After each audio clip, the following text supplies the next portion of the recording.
She slapped the mafia boss in public for disrespecting her friend. He smiled and said, "Finally, someone real." The sound echoed through the obsidian lounge like a gunshot, sharp, unmistakable, impossible to ignore. Anna Jean, 23 years old and working her third double shift that week, had just done the unthinkable. She'd struck Damiano Mancini across the face with enough force to leave a mark. And the most terrifying part? He didn't look angry. He looked fascinated. What Anna didn't know was that Damiano Mancini wasn't just another wealthy patron. He was the man who controlled half of Manhattan's underground operations. He was the reason people spoke in whispers. He was the shadow that made other shadows afraid. And she'd just publicly humiliated him in front of his entire crew. This should have been the end of Anna's story. Instead, it was just the beginning. The thing about working at the Obsidian was that the velvet ropes and crystal chandeliers didn't keep darkness out, they just made it look expensive. Anna Jean had learned that lesson 6 months ago when her best friend, Wanda Jones, had confided through tears that she owed money to someone dangerous. Not credit card debt, not student loans, real debt. The kind that came with consequences that couldn't be fixed by payment plans or bankruptcy lawyers. The kind of debt owned by men who didn't send collection letters, they sent consequences. Tonight, the consequences had walked through the door wearing a tailored suit that probably cost more than Anna's entire year of rent. Anna was behind the bar, polishing wine glasses with mechanical precision when she felt the temperature in the room drop. It wasn't literal, the air conditioning was broken again, leaving the lounge warm and stuffy, but there was a shift in atmosphere that made every instinct scream danger. She looked up. 3 men stood in the entrance. 2 were built like mountains stuffed into expensive suits, their eyes scanning the room with professional efficiency. But it was the 3rd man who made Anna's breath catch. He was tall, maybe 6'2", with dark hair slicked back from a face that could have been carved from marble by an angry sculptor. Sharp cheekbones, strong jaw, eyes so dark they looked black in the dim lighting. He moved with the fluid grace of someone who'd never had to ask for anything twice, because people were too afraid not to give it the first time. Damiano Mancini.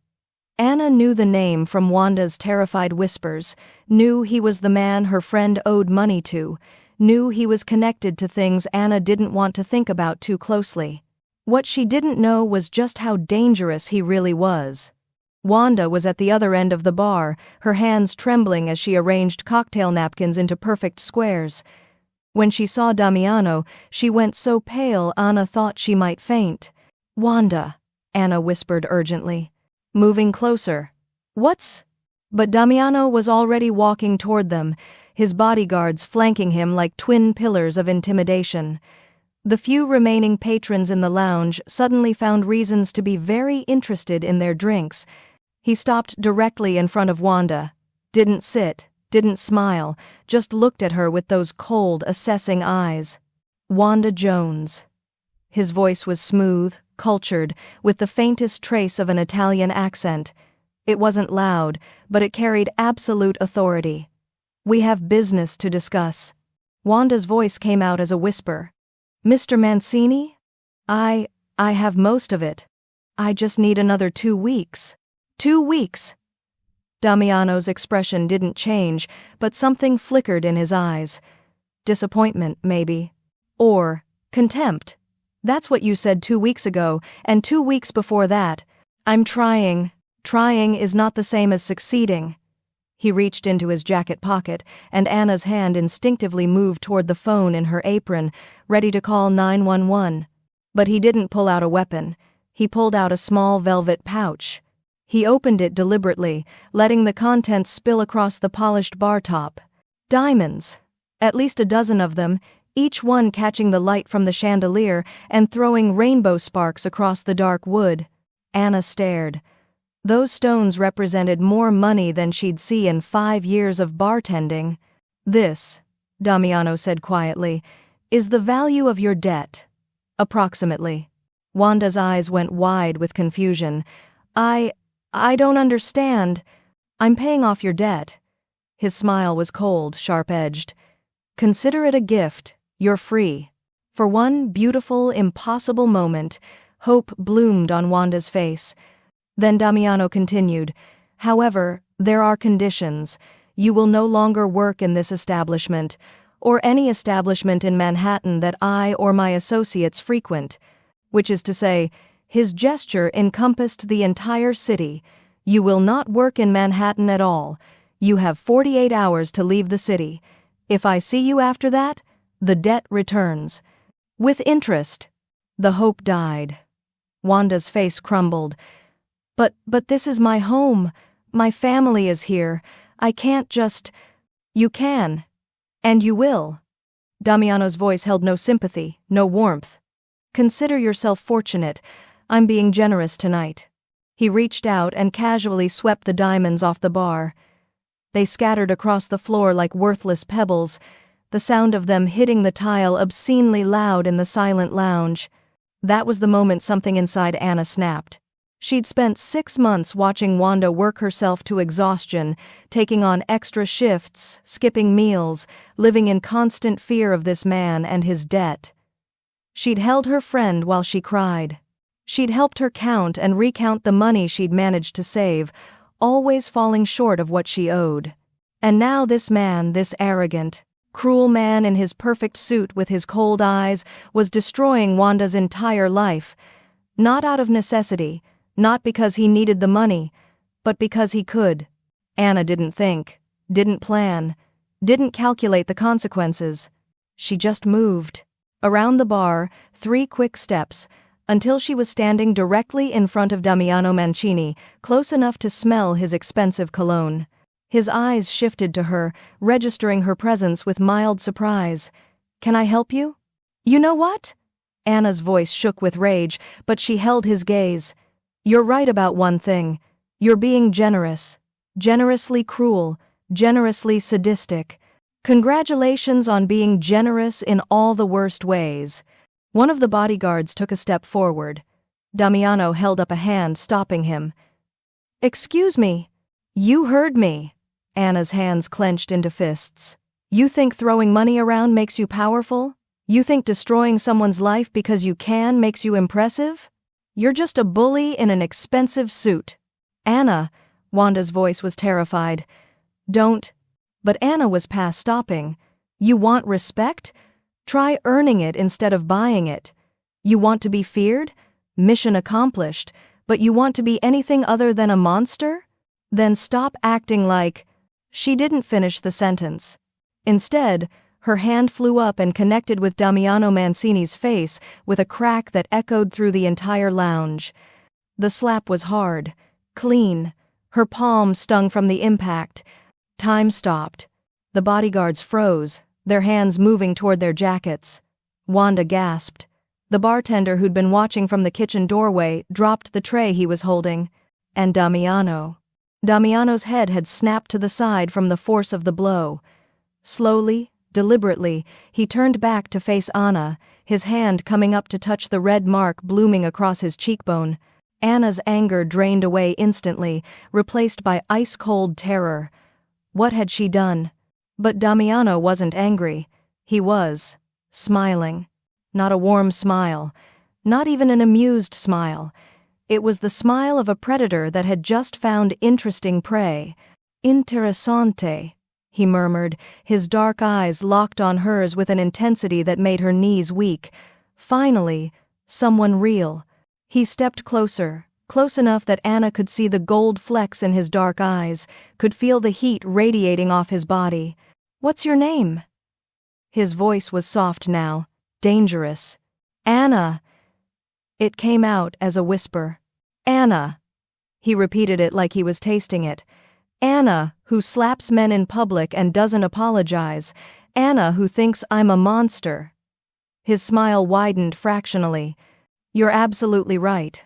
I am a monster." He reached into his jacket again. This time, he pulled out a business card, pressing it into Anna's trembling hand. "Tomorrow, 10 a.m. That address. Don't be late." He glanced at Wanda. "Your debt is paid. You can stay." "But you—" His eyes returned to Anna. "You have a new debt now. To me. Then he turned and walked out, his bodyguards following, leaving Anna standing in the middle of the obsidian with a business card in her hand and the certainty that her life had just changed forever. Wanda grabbed her arm. Anna, oh my God, do you know what you just did? Anna stared at the door where Damiano had disappeared. I think, she said slowly, I just slapped the most dangerous man in New York. And he smiled, Wanda whispered, her voice filled with horror. Anna, when Damiano Mancini smiles, people disappear. Anna looked down at the business card. Embossed letters, heavy stock, an address in Midtown. She should run. Should leave the city tonight. Should change her name and disappear. Instead, she tucked the card into her pocket. Because beneath the terror, beneath the certainty that she'd made a terrible mistake, was something else. Curiosity. And the strangest feeling that when Damiano Mancini had looked at her, really looked at her, seeing past the bartender uniform to the person underneath, she'd felt more alive than she had in years. Which was either the beginning of something extraordinary, or the beginning of the end. Possibly both. Anna was fired before she even made it to the back room. Marcus, the Obsidian's manager, intercepted her with a face like thunder and a severance check already printed. You're done. Pack your things. Don't come back. Marcus, I can explain. Explain what? That you assaulted our most important client? His voice dropped to a furious whisper. Do you have any idea what you've done? Mancini could shut us down with a phone call. He could. Marcus stopped, his face going pale. Just leave. Now. Before he changes his mind about whatever the hell he's planning. Anna grabbed her bag from her locker, her hands shaking so badly she could barely work the combination. The reality was crashing down like a collapsing building. She'd slapped Damiano Mancini. She'd called him a monster to his face. That smile was the thing that terrified her most. Wanda was waiting outside, pacing the sidewalk like a caged animal. The moment she saw Anna, she grabbed her arms. What were you thinking? Anna, what the hell were you thinking? I was thinking he was destroying your life for sport. Anna's voice came out steadier than she felt. I was thinking someone needed to tell him he's not God. He might as well be. Wanda's eyes were wild with fear. You don't understand. Damiano Mancini doesn't forgive. He doesn't forget. People who cross him don't just lose their jobs, Anna. They disappear. He gave me his card. Told me to meet him tomorrow. Wanda went absolutely still. He what? Anna pulled out the heavy cardstock, the embossed letters catching the streetlight. 10 a.m. This address. Don't go. Wanda's voice broke. Please, Anna, don't go. We'll leave the city tonight. Both of us. We'll go to Chicago or Portland or... And then what? Live in fear forever? Wonder when he'll find us? Anna squeezed her friend's hands. He wants something, and whatever it is, I need to face it, for both of us. She didn't sleep that night, just lay in her cramped studio apartment, staring at the ceiling, replaying that moment over and over, the sound of her palm connecting with his face, the way his head had snapped to the side, that predatory smile. Finally, someone real. What the hell did that mean? At 9:30 a.m., Anna stood outside a gleaming tower in Midtown, staring up at the building that housed Mancini Global. The lobby was all marble and steel, aggressively modern, with security that looked more military than corporate. She gave her name to the front desk. The receptionist's professional smile flickered when she checked the system. Mr. Mancini is expecting you. 42nd floor. Someone will escort you. The elevator ride felt like ascending to her own execution. The doors opened onto a reception area that could have been featured in an architecture magazine. Floor-to-ceiling windows overlooking Manhattan. Minimalist furniture that probably cost more than her car. Everything pristine, controlled, sterile. The perfect mask for whatever darkness lived underneath. A woman in a severe black suit appeared. Miss Jean, this way. Anna followed her down a hallway lined with abstract art that probably had seven-figure price tags. Her heart hammered against her ribs. Every instinct screamed at her to run. Then she was standing in front of massive double doors. The woman knocked once and opened them without waiting for a response. Damiano's office was enormous. More windows, more minimalist luxury. A massive desk that looked like it had been carved from a single piece of black marble, and behind it, the man himself. He looked different in daylight, no less dangerous, but somehow more real.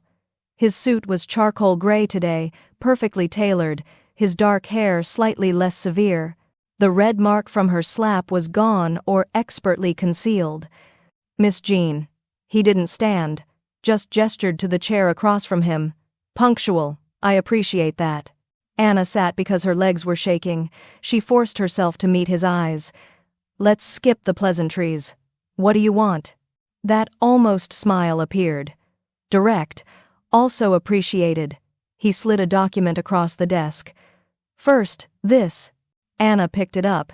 It was official, stamped, notarized, Wanda's name at the top, and across the middle in bold letters, "P.A.D. in full." "Her debt is settled," Damiano said, his voice matter of fact. "She can stay in the city, work wherever she wants, no conditions." Anna stared at the document, her mind racing. "Why?" "Because you asked me to. In your own unique way." "I didn't ask. I insulted you and hit you." "Yes. And it was the most honest interaction I've had in years." Damiano leaned back in his chair, studying her with those unsettling dark eyes. "Do you know what my days consist of, Miss Jean? People lying to me. People trying to manipulate me. People telling me exactly what they think I want to hear. It's exhausting. And then you," he gestured, almost admiringly. "You looked at me like I was dirt on your shoe and told me exactly what you thought. So you cleared a $40,000 debt because I was rude to you?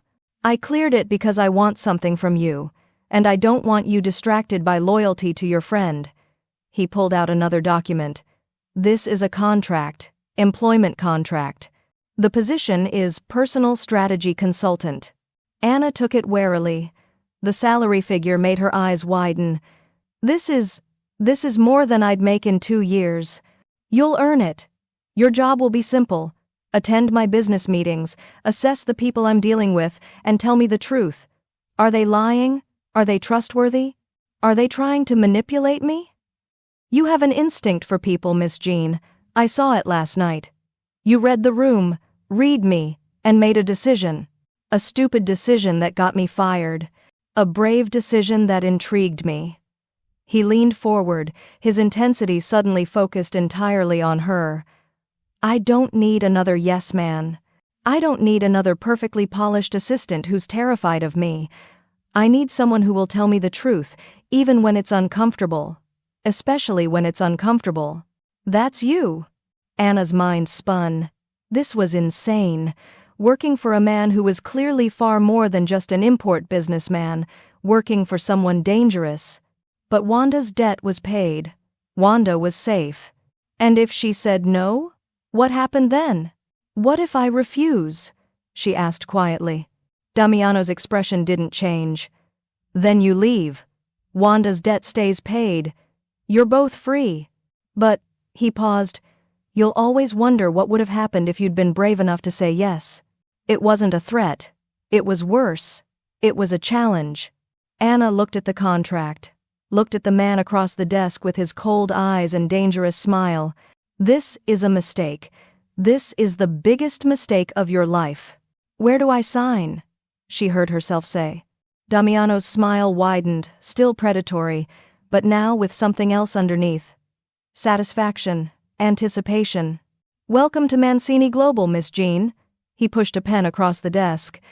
"I think this is going to be very interesting." Anna's first day at Mancini Global started with a designer suit she couldn't afford and a panic attack in the bathroom. The suit had been delivered to her apartment at 7 a.m. Black, perfectly tailored, with a note in sharp handwriting.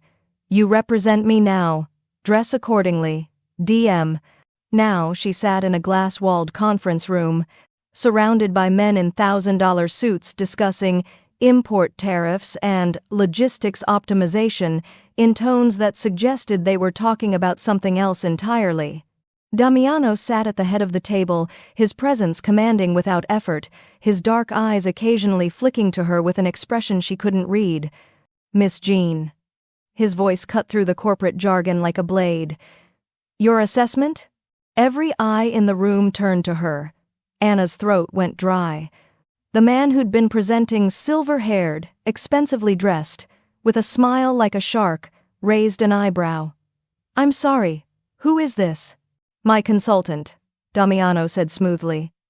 "Miss Jean, Mr. Castellano has just proposed a partnership that would expand our Eastern distribution network. Your thoughts?" Anna looked at Castellano. Really looked. The way she used to look at customers at the Obsidian, reading the micro-expressions, the tells, the things people thought they were hiding. His smile was too wide, his hands kept moving to adjust his watch, and when he'd outlined the profit projections, his eyes had shifted, left the classic tell of someone constructing a lie. "He's lying," Anna said. The room went silent. Castellano's smile froze. "Excuse me? The numbers don't work. You quoted a 40% increase in efficiency, but you didn't account for seasonal variation or the existing supply chain disruptions in that region. Either you haven't done your homework," Anna leaned forward slightly, "or you have, and you're hoping we haven't." Damiano's expression didn't change, but something flickered in his eyes. "Interest. Continue. You want access to our distribution network because yours is failing. This isn't a partnership, it's a rescue operation dressed up in corporate speak. And you," she gestured to the thick folder Castellano had brought, "you brought way too much documentation. People with legitimate proposals bring essentials. People trying to bury red flags bring a paper mountain." Castellano's face had gone from confident to furious. "Mr. Mancini, I don't know who this woman thinks she is. She thinks she's someone who can spot a con artist." Damiano stood, buttoning his jacket with deliberate precision. "We're done here, Castellano. My assistant will show you out." After Castellano left, radiating impotent rage, Damiano turned to Anna. For a long moment, he just looked at her, his dark eyes unreadable. Then he smiled. A real smile, not the cold, predatory one. It transformed his face, making him look younger, almost human. "How did you know?" he asked. "Bartenders are basically professional lie detectors. We learn to spot who's going to tip well, who's going to cause trouble, who's going to pay their tab. Same skills, higher stakes." Anna's heart was still racing from the adrenaline. "Did I just ruin your deal?" "You just saved me from a very expensive mistake." Damiano gestured toward the door. "Come. We have 4 more meetings today. I want to see what else you can do." By the 3rd meeting, Anna had found her rhythm. She called out a businessman's fake credentials with a joke about LinkedIn being creative fiction for executives. She identified a mole in Damiano's shipping operation by noting that the man kept checking his phone at oddly specific intervals. Either he's the world's most anxious texter, or someone's feeding him information in real time. Damiano watched her with growing fascination, his controlled exterior occasionally cracking to reveal something like amusement. By the time they returned to his office, Anna felt simultaneously exhausted and electrified. She collapsed into the chair across from his desk, kicked off the designer heels that were murdering her feet, and propped them on his immaculate desk. "If I'm going to survive this job, I'm going to need better shoes and significantly more coffee." Damiano stared at her feet on his desk on the pristine black marble where everything was arranged with surgical precision. "Problem?" Anna asked, too tired to care about protocol. "No one," he said slowly, "has ever put their feet on my desk before." "Well, congratulations, you just popped your desk feet virginity." She grinned at his expression. "Too far?" "That was too far. My filter dies around hour 6 without caffeine." Instead of anger, Damiano laughed. Actually laughed. A low, genuine sound that seemed to surprise him as much as it surprised her. "You're chaos," he said, but there was something almost admiring in his tone. Absolute chaos. And your control. Absolute control. We balance each other out. Anna grabbed her bag, pulling out a truly hideous mug, bright yellow with "World's Okayest Employee" printed in Comic Sans. I'm leaving this here. For tomorrow. Don't throw it away. She placed it dead center on his minimalist desk, a splash of chaotic color in his sterile world. Damiano picked it up, examining it like it was a live grenade. This is offensive to my eyes. It's a gift. You're welcome. I hate it. You'll learn to love it. Anna stood, wobbling slightly in the heels she'd put back on. Same time tomorrow, boss? She made it 2 steps before she tripped over her own exhausted feet. Damiano moved with surprising speed, catching her before she hit the ground. His hands were firm on her waist, steadying her, and suddenly they were very, very close. Anna could smell his cologne, something dark and expensive that made her head swim, could feel the heat of his body through the thin fabric of her shirt, could see the gold flecks in his dark eyes that she'd never noticed before. Careful, he murmured, his voice dropping an octave. Can't have my best consultant breaking her neck on day 1. Your only consultant, Anna corrected, but her voice came out breathless. They stood frozen for a moment that stretched too long. His hands were still on her waist. Her palms were pressed against his chest, feeling the steady beat of his heart under the expensive fabric. The air between them felt charged, dangerous, like standing too close to a lightning strike. Damiano's eyes dropped to her lips for just a fraction of a second. Then he stepped back, releasing her with deliberate control. Tomorrow, he said, his voice carefully neutral.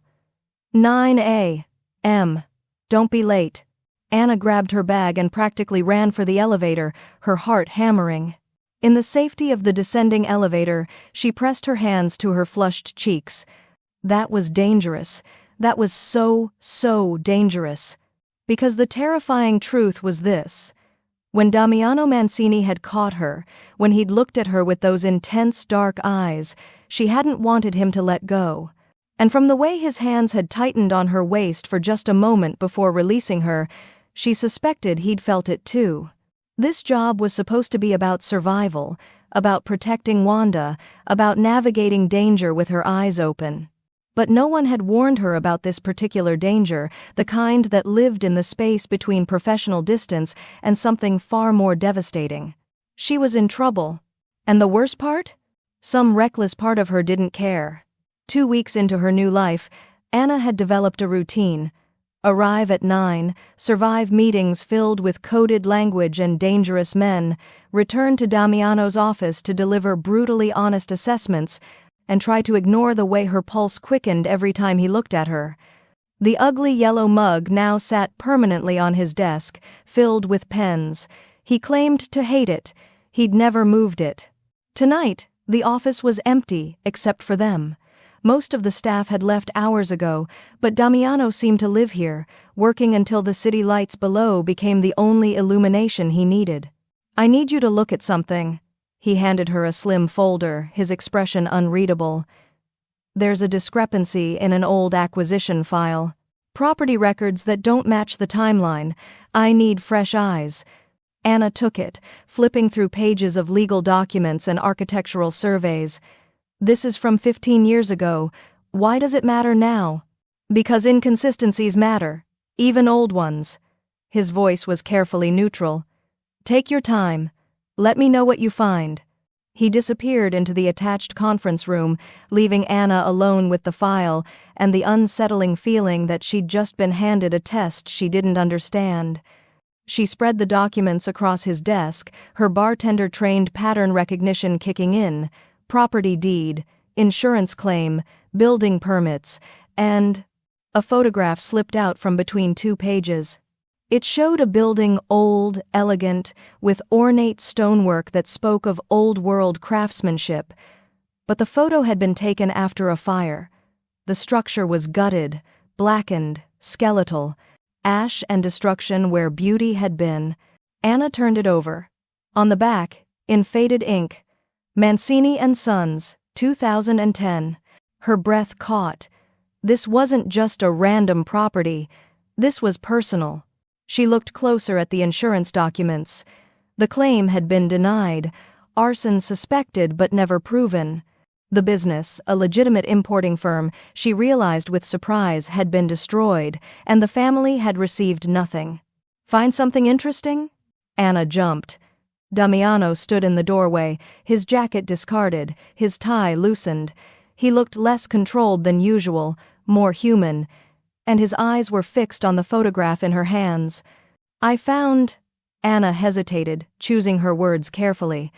I found the discrepancy. The insurance company claimed arson to avoid payment, but the fire marshal's report suggests electrical failure. Someone falsified records. Yes. Damiano walked to the window, his back to her. They did. This was your family's business. My father's. And my grandfather's before him. His voice was flat, emotionless, which somehow made it worse. 3 generations of legitimate work, destroyed in one night. The insurance company was owned by the Luciano family. They needed our competition eliminated. A convenient fire solved their problem. Anna stood, still holding the photograph. How old were you? 17. Old enough to understand what we'd lost. Old enough to know we had no legal recourse because the Lucianos owned the judges, the investigators, the system. He turned to face her, and for the first time, she saw something raw in his expression. My father tried to rebuild, took loans from people he shouldn't have, died of a heart attack 3 years later, buried in debt and shame. So you rebuilt it yourself. Differently. Anna understood now. The import business wasn't just business. It was revenge, dressed in legitimacy. You became what they were. I became what I had to be to survive. Damiano's jaw tightened. And to make sure no one could ever take anything from me again. Anna should have felt afraid. Should have seen this confirmation of his dangerous world and run. Instead, she felt something else entirely. A fierce, protective anger for a 17-year-old boy who'd watched his family's honor burn. You know what I think? She walked toward him, still holding the photograph. I think you've built an empire just to prove you don't need anyone. But here's the thing about empires. They're really cold places to live alone. I'm not alone. I have employees, associates, business partners.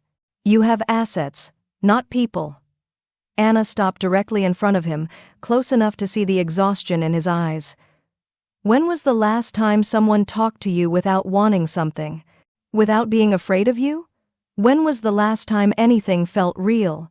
Damiano's expression shifted, something vulnerable breaking through the controlled surface. The last time someone slapped me in public and called me a monster to my face. Oh! Anna's voice softened. That's really sad, actually. Is it? Yes. Because that means the only authentic moment you've had in years was me assaulting you. Your bar for genuine human connection is literally violence. She tried for humor, hoping to lighten the moment. We really need to work on your standards. A ghost of a smile touched his lips. Perhaps. I'm serious. You can't go around collecting people who hit you. It's not a sustainable relationship model. Anna. He cut her off, his voice rough. Do you know why I hired you? Because I'm devastatingly perceptive and moderately amusing? Because, when you slapped me, you weren't afraid. You were angry on behalf of someone else, no less. You saw something you thought was wrong, and you acted. No calculation. No self-preservation, just pure, reckless courage. His dark eyes held hers. Everyone in my life is afraid of me. Everyone wants something from me. Everyone lies. But you just told the truth, and damn the consequences. That's called being impulsive and kind of stupid. That's called being real. He reached out slowly, giving her time to pull away, and touched her face with surprising gentleness. You're the most real thing in my world, Anna Jean. And it's terrifying. Anna's heart hammered against her ribs. Why terrifying? Because real things can hurt you. Real things can be lost. His thumb brushed her cheekbone. And I've spent 15 years making sure I never care about anything enough to be hurt again. That's not living. That's just surviving with better furniture. Damiano laughed, soft, broken, real. You're absolutely right. I usually am. It's annoying, I know. He kissed her. Not the predatory, controlled kiss she might have expected. This was raw, desperate, like a man breaking the surface after drowning. His hands cupped her face with a reverence that made her chest ache, and when she kissed him back, she felt him shudder. This wasn't about power or control. This was about two people who'd been alone too long, finding something unexpected and terrifying and real. When they finally broke apart, Damiano rested his forehead against hers, his breath unsteady. "This is a mistake," he whispered. "Probably," Anna agreed. "You should run, far away from me and everything I am. I'm not very good at running. I'm more of a slap first, think later kind of person." He laughed again, and the sound wrapped around her heart. "Stay, please." It wasn't a command, it was a request. Vulnerable and honest. Anna looked at this dangerous man with his empire of shadows and his carefully guarded heart and made a choice that was definitely reckless and possibly catastrophic. Okay. The kiss changed everything and nothing. They didn't talk about it. Damiano retreated behind his controlled exterior, and Anna pretended her world hadn't shifted on its axis. But the yellow mug now sat closer to his side of the desk, and sometimes she'd catch him looking at her with an expression that made her forget how to breathe. 3 days later, everything went to hell. Anna was reviewing shipping manifests when she noticed the pattern's subtle discrepancies in delivery schedules, routes that made no logical sense, shipments that arrived late with suspiciously convenient explanations. "Damiano." She burst into his office without knocking, spreading documents across his desk. "Someone's sabotaging your operations." He looked up sharply. "Explain." "These delays aren't random. They're strategic. Someone's feeding information about your shipments to competitors. They know exactly which routes to intercept, which deliveries to delay for maximum impact." Her finger traced the pattern. "Look, every incident happens after strategy meetings with your senior staff. Someone in your inner circle is selling you out." Damiano's expression went cold. "Dangerous. Who?" "I don't know yet. But I can narrow it down." Anna pulled up her notes. "Only 5 people have access to this level of detail. Your CFO, your head of operations, your legal counsel, Marco." Damiano's voice was quiet, lethal. "My legal counsel. He's been with me for 8 years. He's also been checking his phone during sensitive meetings, always at the same times, and last week, when you discussed the Brooklyn expansion, he left immediately after. That shipment was hit 2 days later." Damiano stood, his controlled facade cracking to reveal the dangerous man underneath. "If you're right." "I'm right. I've watched him for 3 days. Every pattern matches." Anna met his eyes. "The question is, who's he working for?" "The Lucianos." Damiano's hands clenched. "They've been trying to undermine my operations for months. This is how." He pulled out his phone, his jaw tight. "I'm calling a meeting. Tonight. Marco and the others. No." Anna grabbed his wrist. "If you confront him directly, you'll show your hand. He'll warn whoever he's working for, and you'll lose your chance to stop them." "Then what do you suggest?" Anna thought fast, her mind racing through possibilities. "Give him false information, something big enough to be tempting, see if it gets leaked." Damiano studied her for a long moment. Then he nodded. "There's a shipment arriving Friday. High value. If I tell Marco the route and it gets intercepted, we'll have confirmation. And then? Then I deal with it." His voice held a finality that made her shiver. "But first, I need to know exactly what we're facing." He unlocked a drawer in his desk and pulled out a slim folder marked with red tape. "This is classified. Only 3 people know what's in here: myself, my head of security, and now you." Anna took it carefully. Inside were detailed intelligence reports on the Luciano family, their operations, their weaknesses, their connections.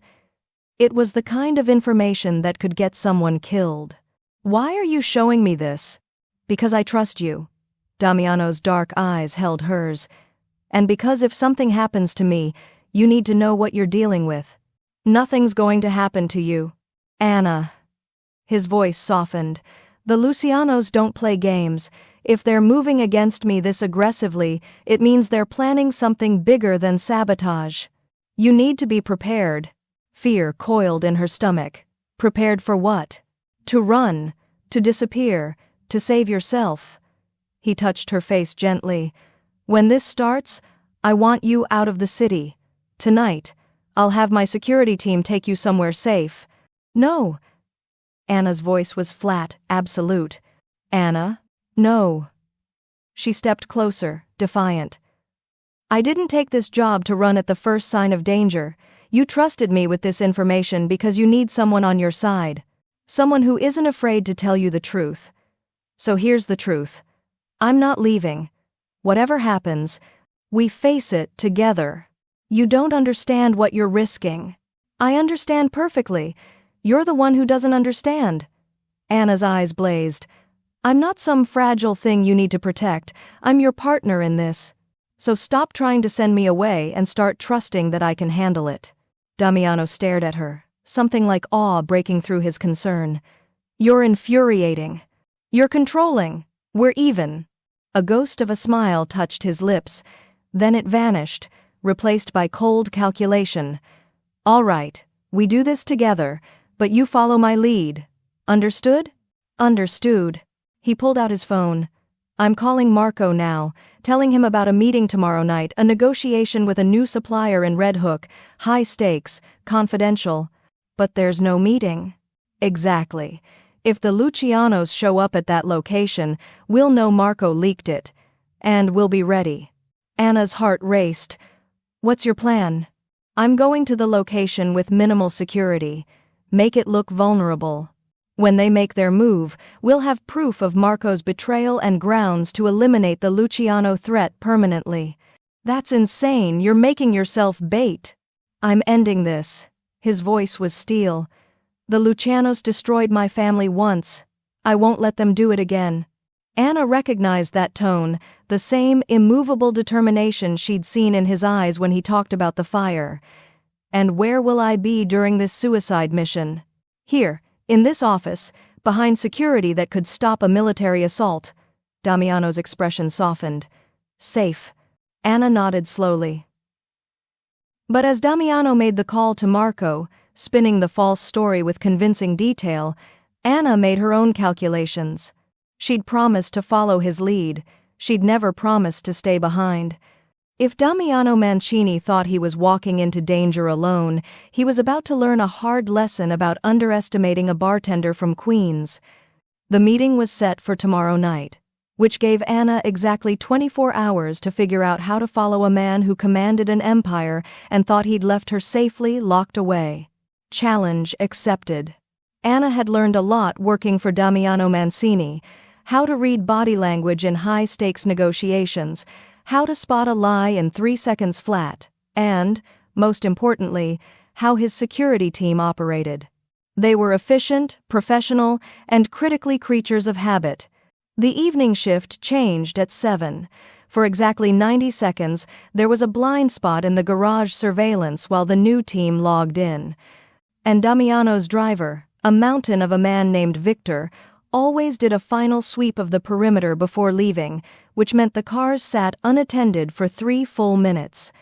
Anna used every second. She dressed in black, pulled her hair into a tight bun, and waited in the stairwell until Victor's footsteps faded. Then she moved fast, slipping into the third SUV in the convoy, the one used for equipment, not people. She wedged herself behind cargo containers in the back, her heart hammering so hard she was sure someone would hear it. The vehicles loaded up. Damiano's voice carried from outside giving final instructions, then doors slammed, engines started, and they were moving. Anna tried to breathe quietly, cramped in her hiding spot, every instinct screaming that this was insane. But the image of Damiano walking into a trap alone, making himself bait for the family that had destroyed his father, she couldn't let that happen, even if he'd be furious when he found her. The drive took 40 minutes. When they finally stopped, Anna heard car doors opening, low voices conferring. She waited until the footsteps moved away, then carefully emerged from her hiding spot. They were at an abandoned dock in Red Hook, exactly the kind of desolate location perfect for an ambush. Rusted shipping containers formed a maze around them, and the East River lapped against rotting pier posts. The moon was hidden behind clouds, making the darkness feel oppressive, heavy with threat. Anna crept around the SUV, staying low, trying to orient herself. "Anna." She froze. That voice, low, dangerous, absolutely furious. Damiano stood 10 feet away, his entire body radiating lethal control. His security team had fanned out around the perimeter, but his focus was entirely on her. "I can explain," she started. "Explain?" His voice was quiet, which somehow made it more terrifying. "Explain how you deliberately disobeyed direct instructions? Explain how you compromised this entire operation? Explain how you—" He stopped, his jaw working, and Anna realized with surprise that beneath the rage was something else. Fear. He was afraid for her. "I couldn't let you do this alone," she said quietly. "You were walking into a trap. That was the plan. The plan was stupid. You were going to get yourself killed to prove a point. And your plan was what?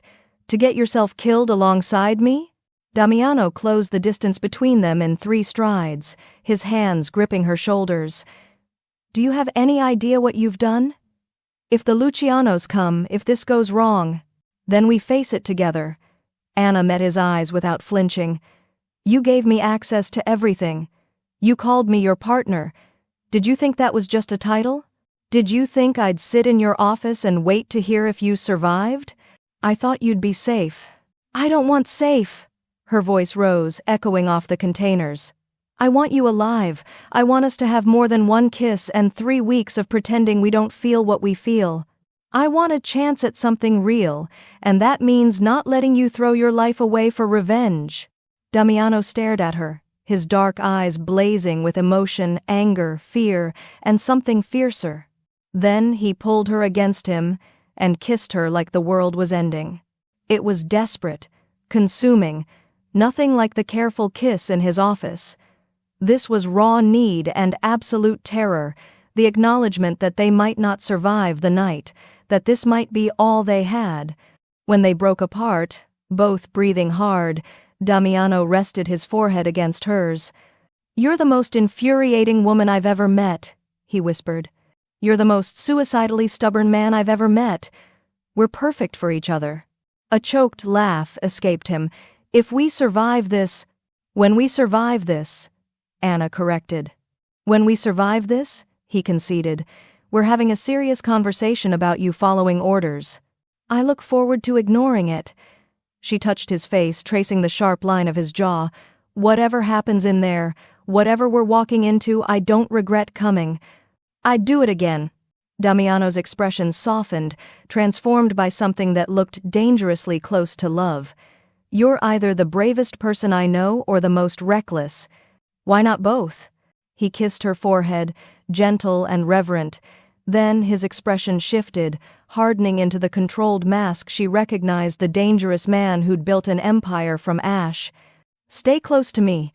If shooting starts, you get behind cover immediately. You do exactly what I say when I say it. Understood?" "Understood." One of his security team approached a lean man with cold eyes named Paolo. "Sir, we've got movement. 2 vehicles approaching from the south. They're trying to stay off the main roads." "The Lucianos." Damiano's voice was ice. "How many?" "At least 8 men, possibly more." Damiano looked at Anna one more time, and she saw everything in that gaze: protectiveness, possessiveness, fear, and fierce determination. He was looking at her not just as someone to protect, but as his equal. His partner. The person he trusted to stand beside him when everything fell apart. "Together," he said quietly. "Together," Anna agreed. They moved toward the designated meeting point, a cleared area between containers where the trap would spring. The air felt electric, charged with imminent violence. Anna's heart raced, but her mind was clear. She'd spent years reading people, anticipating danger in a bar full of drunk strangers.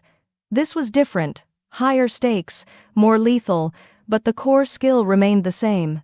Stay alert, trust your instincts, survive. Victor appeared from the shadows, his expression grim. "They're here!" And they brought serious firepower.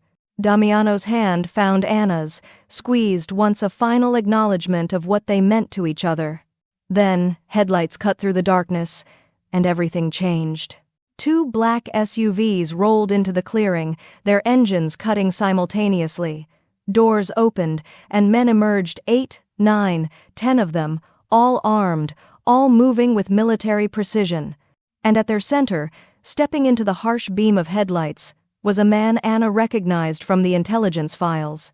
Vincent Luciano, head of the family that had destroyed Damiano's father, the enemy who'd been orchestrating this entire war from the shadows.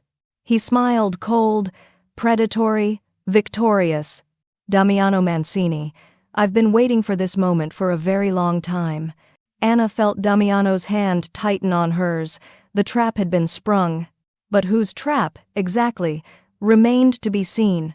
Vincent Luciano looked exactly like his file photo, silver-haired, expensively dressed, with the kind of smile that promised violence wrapped in civility.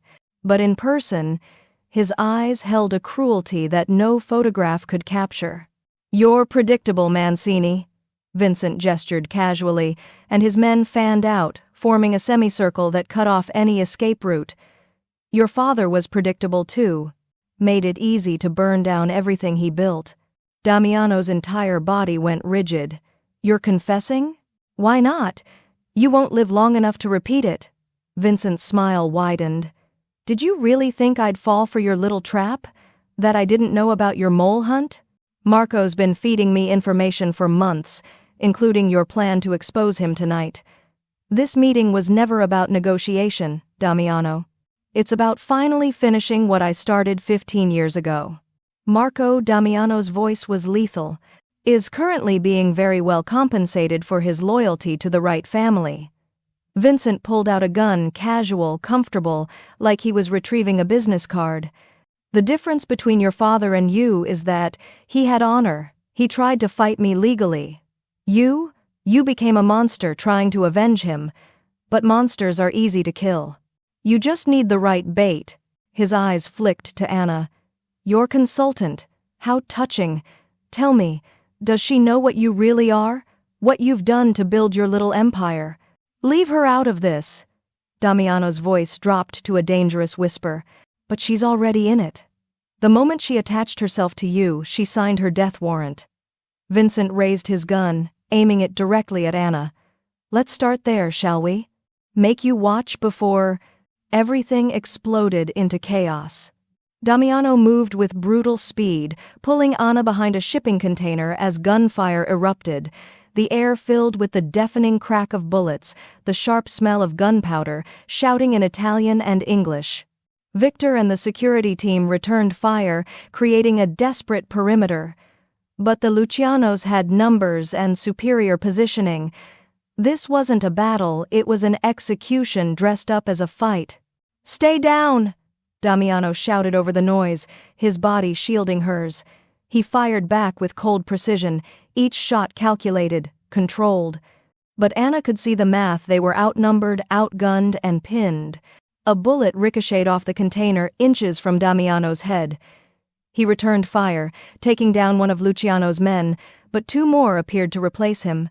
Then Anna saw Vincent Luciano moving through the chaos, flanking around the containers, positioning himself for a clear shot at Damiano's exposed side. "Left!" Anna screamed. Damiano spun, firing, but his gun clicked empty. He reached for a spare magazine, but Vincent was already aiming. Anna threw herself forward, knocking Damiano sideways just as Vincent fired. The bullet missed by inches, and they crashed together behind a rusted forklift. "Are you insane?" Damiano's eyes blazed as he reloaded. "You're welcome." Anna's heart hammered. She looked around desperately, searching for anything that could help. They were trapped between containers, with Luciano's men closing in from 3 sides. Then she saw an old fire suppression system, the kind used in industrial warehouses. A big red panel mounted on the container wall, covered in warnings in multiple languages. And next to it, attached to the wall, a glass-enclosed emergency axe. An insane idea formed. "I need 30 seconds, Anna said. "For what?" "Trust me." Before Damiano could stop her, Anna broke from cover, sprinting toward the fire panel. Bullets sparked off metal around her, but she kept moving, driven by pure adrenaline and reckless determination. She grabbed the emergency axe, smashing the glass, then swung it hard at the fire suppression panel. The effect was immediate and spectacular. Alarms shrieked, emergency lights strobed, and from overhead sprinkler systems that somehow still functioned after years of abandonment, a deluge of water and fire-retardant foam exploded downward, flooding the entire area. Visibility dropped to 0. The foam was thick, slippery, disorienting, covering everything in white chaos. But Anna wasn't done. She grabbed the axe and slammed it against the nearest shipping container once, twice, 3 times, creating a deafening metallic clang that echoed through the dock. Then she shouted in the loudest voice she could manage, "Il tuo vestito costoso non può nascondere che sei solo un codardo che si nasconde dietro gli uomini migliori." Her Italian was atrocious, heavily accented, probably grammatically wrong, but the meaning was clear enough. Your expensive suit can't hide that you're just a coward hiding behind better men. The insult delivered by a woman, in Italian, in the middle of a hit, was so unexpected, so absurd, that it created exactly the moment of confused hesitation Anna had gambled on. Damiano didn't waste it. He moved through the foam-covered chaos like a predator, his training and familiarity with violence giving him the advantage. Anna heard shots, grunts, the sound of bodies hitting ground. Then silence. The alarms continued wailing. The foam continued falling. But the gunfire had stopped. Anna stood frozen, covered head to toe in white retardant foam, gripping the axe like a baseball bat, her entire body shaking with adrenaline. "Anna," Damiano's voice cut through the noise. She turned. He emerged from the foam-covered darkness, also coated in white, a gun still in his hand. Behind him, she could see the Luciano men disarmed, subdued, or unconscious. Victor and the security team were securing the scene. And Vincent Luciano was on his knees, Paolo's gun pressed to the back of his head, his expensive suit ruined by foam and defeat. Damiano walked straight to Anna, ignoring everything else, the prisoners, the cleanup, the aftermath. He pulled her against him, his hands framing her face, and kissed her with an intensity that stole her breath. This wasn't gentle. This was survival and victory and absolute overwhelming relief. His kiss tasted like adrenaline and smoke, desperate and claiming. When they broke apart, both gasping, his eyes burned with something fierce and possessive. "You could have been killed," he said roughly. "So could you." Anna's hands fisted in his foam-covered jacket. "That's why I couldn't let you face this alone. Your Italian is terrible, but effective." She managed a shaky laugh. "Did I say what I meant to say?" "Close enough. You called him a coward hiding behind better men, in possibly the worst accent I've ever heard." Despite everything, the violence, the danger, the bodies, Damiano smiled. Really smiled with warmth and wonder. "You're incredible. Insane but incredible. We match." He kissed her again, softer this time, reverent. "You saved my life with a fire extinguisher and an insult. Fire suppression system, and I prefer to think of it as creative problem-solving." Victor approached, clearing his throat. "Sir, the police will be here soon. We need to move." Damiano nodded but didn't release Anna. "Handle Vincent. Make sure Marco is secured too. I want statements from both of them, full confessions before the authorities arrive." "And the woman?" Victor's expression was carefully neutral. "The woman," Damiano said firmly, pulling Anna closer, "stays with me, always."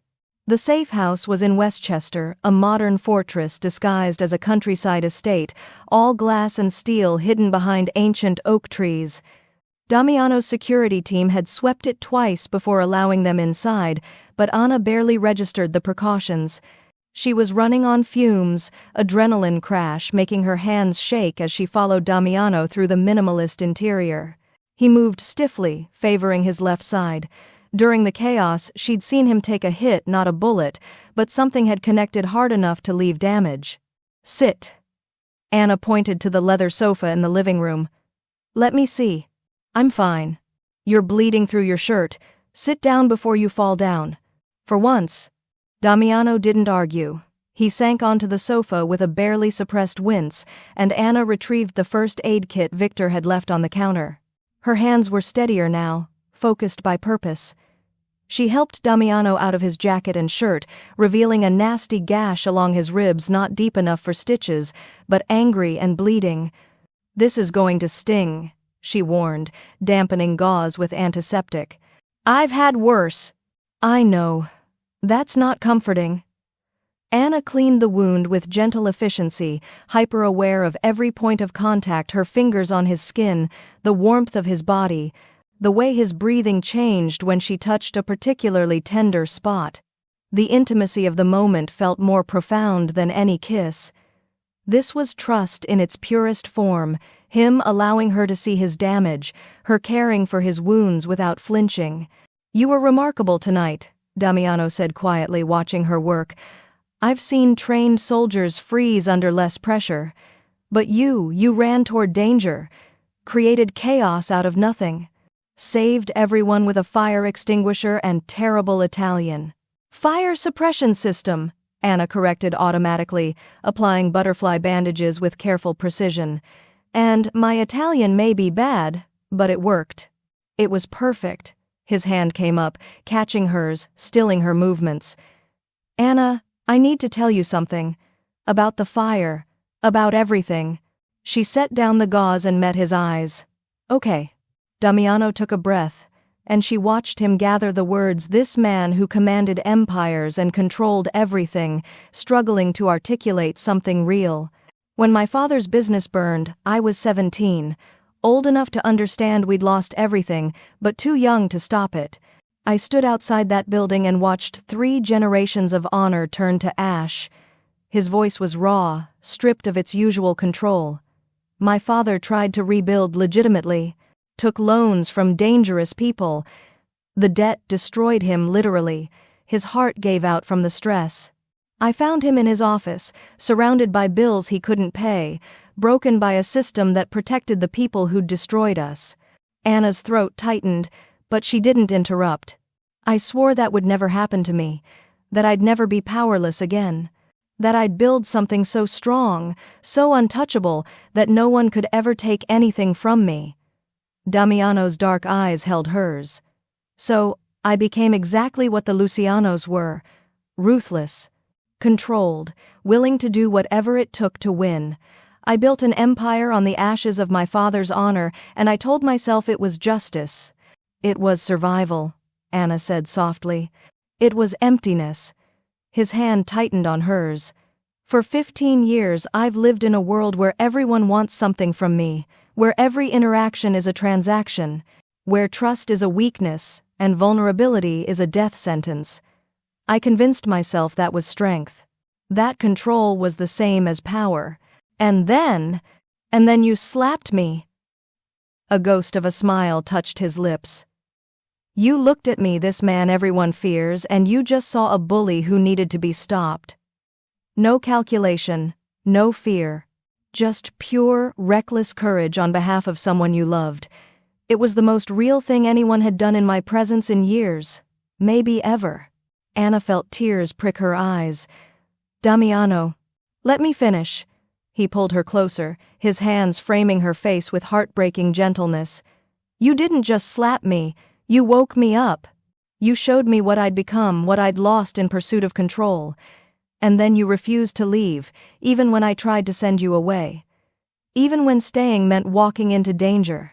You stood beside me, chaos and courage and absolute loyalty, and you made me remember what it felt like to care about something beyond revenge and power. I care about you, Anna whispered. The real you, not the empire or the control or the dangerous reputation. You, the man who keeps an ugly yellow mug on his desk because it makes him smile. The man who lost everything and built it back through sheer determination. The man who's so afraid of being hurt that he's spent 15 years not living at all. Damiano's composure cracked. He pulled her against him, burying his face in her hair, and she felt him shudder. I don't know how to be anything else. Then learn. With me. Anna wrapped her arms around him carefully, mindful of his injury. You don't have to be that person anymore. The war with the Lucianos is over. Vincent is going to prison. Marco's betrayal is exposed. You won. You can finally stop fighting. I don't know if I can. Yes, you can, because you're not alone anymore. She pulled back to look at him. You have me, and I'm not going anywhere. Even when you're controlling and overprotective and trying to lock me in your office for my own safety, even when you make terrible decisions about walking into traps alone, I'm staying. Damiano's eyes glistened with unshed tears. Why? Because underneath all that armor, you're good. You protected Wanda. You paid her debt when you could have destroyed her. You gave me a chance when you should have had me arrested for assault. You're capable of extraordinary kindness, you just forgot how to let yourself feel it. Anna Jean, he said her full name like a prayer. I want to be different. For you. With you. I want to use this power I've built for something other than revenge. I want... He stopped, struggling. I want to deserve you. You already do. Anna kissed him softly. But if you want to build something better, I'll help you. We'll transform your empire into something honorable. Something your father would be proud of. A legacy. Damiano's voice was wondering, like he'd never considered the concept. Not just power, but purpose. Exactly. He kissed her then deep, slow, reverent. Not the desperate passion of survival, but something richer. A promise, a vow. The acknowledgement that they'd found something rare and precious in the midst of darkness. When they broke apart, Damiano rested his forehead against hers. I love you. I don't know when it happened, maybe when you slapped me, maybe when you put that hideous mug on my desk, maybe tonight when you saved my life with a fire suppression system. But I love you, completely. Terrifyingly. I love you too. Anna smiled through tears. Your terrible control issues, your dramatic intensity, your secret softness that you think you hide so well, all of it. Stay with me, not as my consultant or my employee, as my partner, my equal. Help me build something worth having. On one condition. Anything. We establish a foundation. For people like Wanda, people drowning in debt, exploited by predators. We use your resources, your connections, to help them. Turn your power into protection for people who need it. Damiano's smile was real, warm, transformative. Done. We'll call it the Elena Mancini Foundation. After my mother. She would have liked you. Then yes, I'll stay. I'll build something beautiful with you. Anna kissed him again. We'll transform your darkness into light. Together. Together. Damiano agreed, holding her close. Always. 3 months later, Anna stood in Damiano's office, their office now, and marveled at how much had changed while somehow staying exactly the same. The ugly yellow mug still sat on the desk, now joined by a matching one that said, "World's okayest boss," that she'd given him as a joke. He'd pretended to hate it. He used it every morning. The floor-to-ceiling windows still overlooked Manhattan, but the view felt different now. Less like a kingdom to conquer, more like a city full of people they could actually help. Damiano entered, carrying 2 folders and wearing the expression he got when he was planning something. I have something for you. If it's another impossible deadline, I'm going to need coffee first. It's better than coffee. He placed the folders on the desk with careful ceremony. Open them. Anna picked up the first one. Inside were legal documents, dense, official, stamped with corporate seals. She skimmed the contents, her eyes widening with each paragraph. This is a partnership agreement. 50% ownership of all legitimate Mancini global operations. Full voting rights. Co-CEO. Damiano's dark eyes held hers. I'm not offering you a job anymore, Anna. I'm offering you an empire, as my equal. Anna stared at the documents, her heart racing. Damiano, this is worth everything. I know. He moved closer, his intensity focused entirely on her. You've spent 3 months transforming this company. The foundation is launching next month. We've restructured our lending practices to eliminate predatory terms. You've turned my weapon into something that actually helps people. You've made me better. Made everything better. We did it together. No, you led, and I followed. For the first time in 15 years, I'm building something I'm actually proud of. He touched her face gently. You deserve this. Not as a gift, but as recognition of what you've already accomplished. Anna's throat tightened. She opened the second folder. Inside was a foundation charter, the Elena Mancini Foundation, dedicated to helping people escape crushing debt through education, legal support, and interest-free emergency loans. But it wasn't named after his mother anymore. The header read, The Jones-Mancini Foundation for Financial Freedom. Wanda's name, Anna whispered. It started with her. With you protecting her. It seems right that she's honored in what we're building. Damiano smiled. She's already agreed to join the board. Said something about finally putting her business degree to use for something that matters. Tears blurred Anna's vision. You did this for her. For me. I did this for us. For the life we're building together. He took her hands. Sign the partnership agreement, Anna. Stand beside me not just in private but publicly. Be my partner in every way that matters. Anna looked at the documents. At this man who'd started as a dangerous stranger and become her home, and made her decision. She signed with a flourish. Congratulations, Mancini. You're officially stuck with me. That was always the plan. Damiano pulled her close, kissing her with familiar intensity. Now comes the hard part. Running a company and a foundation while dealing with your control issues? I'm prepared. No. He stepped back, and Anna saw something nervous in his expression, an emotion she'd never seen on Damiano Mancini's face before. This. He pulled a small box from his jacket pocket. Anna's breath stopped.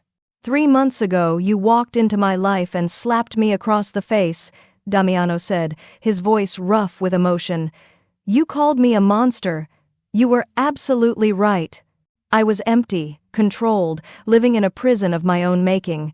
And you, his smile was soft, wondering, you were chaos, courage, light in a darkness I'd convinced myself was strength. He opened the box. The ring inside was stunning, a single diamond, elegant and substantial, set in platinum that caught the morning light. You've given me everything, Anna Jean. Purpose, joy, a reason to be better than what I was. You didn't just save my life at that dock, you saved me from the life I was living, from the man I'd become. He dropped to one knee, and Anna felt tears stream down her face. I know I'm controlling. I know I'm intense. I know I'll probably try to protect you from dangers that don't exist and drive you crazy with my need for order. Yes, Anna interrupted. Damiano blinked. I haven't finished asking. Yes. The answer is yes. To all of it. The partnership, the foundation, the marriage, the crazy overprotective tendencies I'll spend the rest of my life managing. She pulled him to his feet, laughing through tears. Yes, to building something beautiful with you. Yes, to being your queen, your partner, your light. Yes, to everything. Damiano's composure shattered. He kissed her desperately, reverently, slipping the ring onto her finger without breaking contact. When they finally pulled apart, both were crying, laughing, holding each other like they'd never let go. "I don't deserve you," he whispered against her hair. "Probably not, but you're stuck with me anyway." Anna pulled back to look at him. "We're going to do extraordinary things, Damiano Mancini. We're going to transform your empire into something that actually matters. We're going to help people like Wanda, like my mother, like everyone who's been crushed by systems designed to exploit them. We're going to be powerful and good." "That sounds exhausting." "It sounds perfect."